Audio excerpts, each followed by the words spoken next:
எப்பயும் போல் காலையிலேயே சாப்பிட்டு கடைக்கு கிளம்பியாச்சு. இன்றைக்கி கொஞ்சம் நேரமாகவே கடையை போட்டாச்சுங்க. சனி ஞாயிறு வியாபாரம் கொஞ்சம் நல்லா போகும்.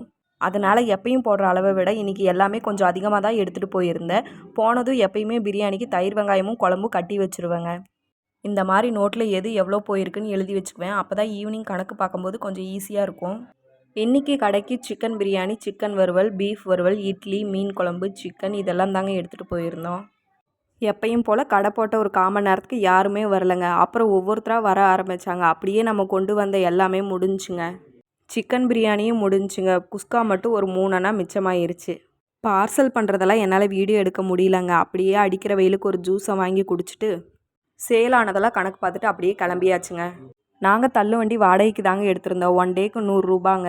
இப்போ கேஸ் பிரச்சனை இருக்கிறதால சிலிண்டர் கிடைக்க மாட்டேங்குது. நம்ம கடையும் நைட் வரைக்கும் போடுறது இல்லைங்க. டேபிளே கம்ஃபர்டபுளாக இருக்கிறதுனால வேஸ்ட்டாக எதுக்கு தள்ளுவண்டிக்கு காசு தரணும்னு சொல்லிட்டு தள்ளுவண்டியை நாங்கள் விட்டுட்டு வந்துட்டோங்க. நாளைக்கு லாங் வீடியோ வரும். கண்டிப்பாக சேனலை சப்ஸ்கிரைப் பண்ணி சப்போர்ட் பண்ணுங்கள். தேங்க்யூ.